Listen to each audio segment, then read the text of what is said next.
Hey there, and welcome to my January update on my recovery from an eating disorder. So let's jump right into it. First of all, about my eating habits, hunger, etc. Well, I changed something. So when I was growing up, my mom, I don't know, we were not very much a family that ate a lot of snacks. So also during my eating disorder, I was very much against snacks. I would only eat as little meals as possible. So also in my recovery, I would eat a lot and very big meals, but I would kind of still sometimes procrastinate eating, and I would not really allow myself to snack, or I would think it's like unnecessary.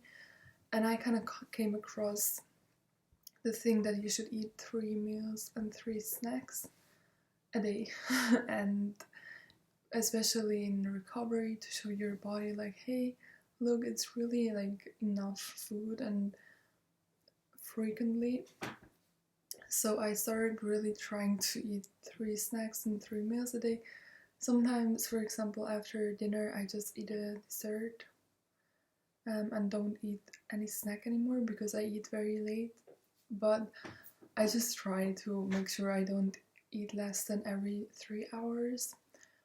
And it helped me a lot because now I'm not as hungry, like overly hungry for my meals anymore. It's more like a normal hunger.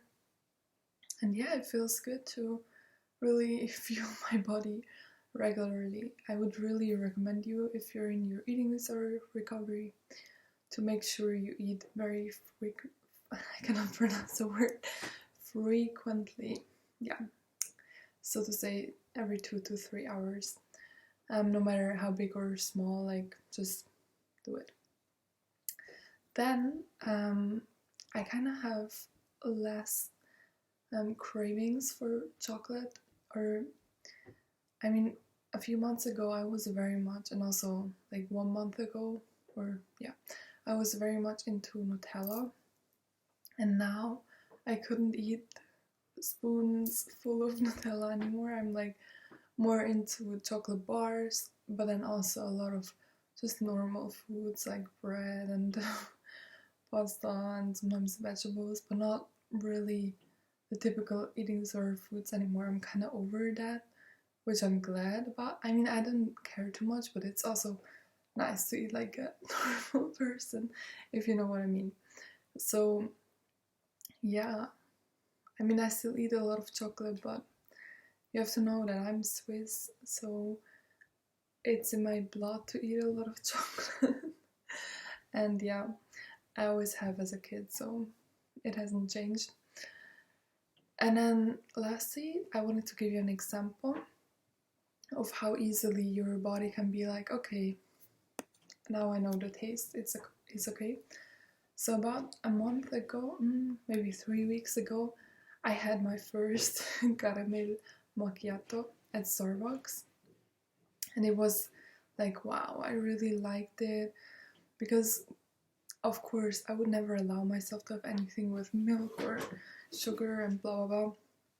And in the last few months, I always drank my coffee with milk, no problem, but never with caramel or chocolate or anything. So the first time I drank it, I was like, oh my god, it's so good. 3 weeks ago. And then I went to Starbucks like every 2 to 3 days because I was craving it so much. This caramel macchiato or mocha or something like this. And after 2 weeks, I was already like struggling to drink the whole beverage because it was so sweet and I was so sick of it at the end of it. And that is after 2 weeks. Like, that's insane in my opinion, that your taste buds can or not taste buds can change, but your body gets so adapted to something that, yeah, like the craving is already done after 2 weeks. So I wanted to give you an example. And now onto my weight. I think it's honestly still the same. I don't really notice any change, which is also okay. Some hair here. Still here. Ugh.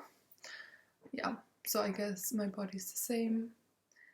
My acne, I don't know, it's always worse and less worse. In the face, it's, I covered it obviously, but on the back is my problem, so yeah. Now, body image. I'm having my phone here with the notes, if you ask yourself. My body image is not too good, but also I have to say it has improved, because when I first gained my last portion of the weight, I would feel very uncomfortable. I would feel it everywhere, and when I laid down I felt very heavy, and now I'm just more used to it, so it doesn't feel, if I look at myself, I'm not like hating it, so that's nice. I just really cannot stand to look at pictures of myself, and I sometimes feel uncomfortable meeting people or seeing people. But I was thinking a lot about overshoot, and then I got reminded that honestly, if I keep thinking about like, when am I gonna lose the overshoot, blah blah blah blah blah, it will take a long time. But when I just let go of it and accept my body as it is, it's gonna be easier. Now, how do I accept my body? There's this concept of body neutrality, which I'm gonna try to implement, because it's gonna be hard to really love the way my body looks, and also I will get older, I will change my face, my body, so it's hard to always love your body, but it's easier if you just accept the way you look and love the life you have. And what Megsy Recovery, a really nice channel, I recommend it to you, Megsy Recovery. What she always says is body neutral, life positive. So like, just be grateful for what your nourished body allows you to do, and like the spontaneity that you can have now, which I appreciate very much. And be neutral about the way your body looks. Like, you don't have to love how you look. And what helped me, I was like, at some point I was like, you know what, it's okay if I think I look ugly. It doesn't matter, in the end, I just don't have to care about what I look like. And as a kid, when you look back, like kindergarten, you also didn't care about what you looked like, and you were happy. So of course it's different as an adult, but I feel like I could get to a place where I really don't care too much about my body anymore. And yeah, that's my goal. Okay, so that's kind of like my update, I guess, on what's been happening. And then lastly, I want to tell you a story, because I thought maybe it would help some of you guys, about BMI and why BMI is a stupid thing. So when I started my eating disorder, when I first lost weight, I directly lost my period with it, and also my anorexia then started. And after 6 months of losing my period, I got it again for once. Not very strong, but I got it. And also my mom booked me an appointment with a gynecologist, and she was like, because I told her, and she was like, Jill, you're gonna tell her that you didn't have your period for half a year, and you're gonna see what she says. And I went there, and she weighed me, and she measured me, and then she went onto her computer and calculated my BMI. And she didn't believe the number that she saw, because she thought it would be a lot lower, and then she recalculated it for 2 more times. So in general, she calculated it for 3 times, because she didn't believe the number that came out with the BMI calculator, because it was still in the healthy range, and she thought like, oh my god, no, that's not possible. Or at least she thought it would be a lot lower than her own. That's what she told me. She was like, you know what, like your BMI has to be a lot lower than mine, but it isn't. So, and then I was like telling her about losing my period, and she was like, you know what, you have a healthy BMI, everything is good. So, and I had the same BMI all the time, so it was not like a lot lower now or a lot higher or whatever. So I didn't have my period at a still healthy BMI. Of course it was in the low range, but I just want to say, like, you can be very unhealthy and underweight at a BMI that is considered as healthy. So yeah, for me it took until the very end, just before I recovered, to get to a slightly underweight one, which was not great. I felt like the lower my weight was, the more miserable I was.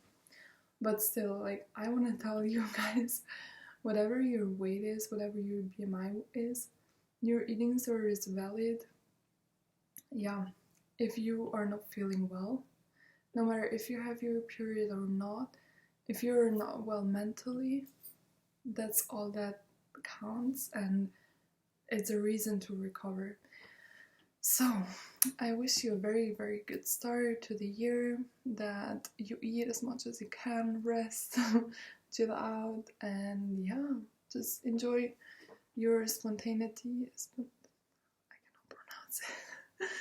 And yeah, accept yourself as you are, and don't put pressure on having to like the way you look, because in the end, it doesn't matter how you look like.